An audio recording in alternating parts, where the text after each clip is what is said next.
Welcome back to Time Taxi Radio, the place where reality gets a little uncertain, where the unknown isn't just explored, it's experienced.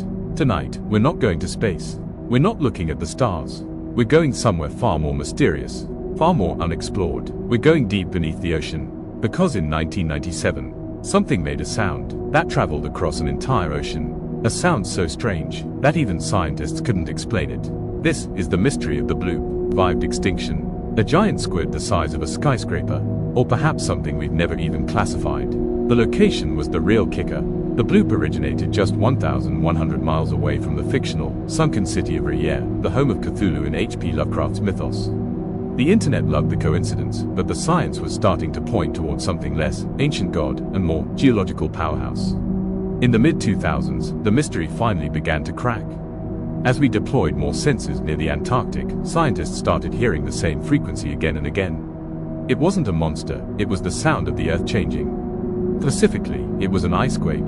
When massive icebergs crack and fracture, or when a glacier scrapes the ocean floor, it creates a powerful, ultra-low frequency sound that perfectly mimics the organic rise of a whale's call.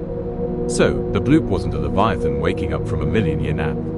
It was the sound of our planet groaning under the weight of shifting ice. But does that make the ocean any less scary? Not really. We've still only explored about 5% of the world's oceans.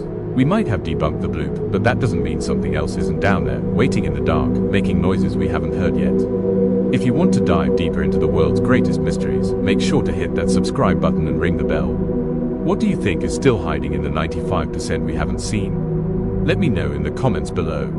Just 2 years after the Bloop was caught on tape, the equatorial Pacific hydrophone array picked up something that was somehow even more unsettling. On March 1, 1999, sensors thousands of miles apart recorded a 15-second anomaly that the NOAA eventually nicknamed Julia. While the Bloop was a low-frequency, powerful roar, Julia was fundamentally different. It wasn't a growl, it was a haunting, cooing noise. To many who heard the raw audio, it sounded eerily like a distorted human voice whispering or a melodic, ghostly singing rising from the dark abyss. Because the sound was picked up by the entire array, it meant the source was generating a massive amount of energy, far more than any known biological creature could manage. The internet quickly spiraled into dark conspiracy theories. Deep-sea forums were flooded with leaked information about a supposedly classified NASA satellite mission. The story claimed that a satellite had captured a massive shadow, twice the size of the Empire State Building, moving just beneath the surface in the exact area where the sound originated. People began to fear the Julia beast, imagining a creature with bone-crushing tentacles, thick, armor-like skin, and a massive, bioluminescent eye that could see in the total darkness of the trench. The mystery persisted for years, fueled by the fact that the sound was so distinctively melodic compared to the static and groans usually heard in the ocean. However, when researchers began to map the acoustic signatures of the Antarctic coastline more accurately, a new picture emerged. The science tells a story that is geological in scale, yet just as epic. Researchers eventually determined that Julia was likely the sound of a massive Antarctic iceberg running aground. When billions of tons of ice are pushed by powerful currents and scrape against the rugged, rocky seafloor, it creates a unique resonance. It's essentially a mechanical vibration on a planetary scale, a sound that our human ears interpret as a ghostly, melodic humming. So, Julia wasn't a singing siren or a deep-sea god waiting to rise.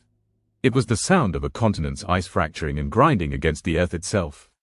But even with that explanation, the feeling of unease remains. If the movement of ice can sound so much like a living, breathing voice, what other noises are being made in the dark corners of the Pacific that we still can't explain? And more importantly, in the 95% of the ocean we haven't mapped, what else is listening to those sounds? If you're ready to descend even further into the shadows of the unknown, make sure to hit that subscribe button and turn on the notification bell.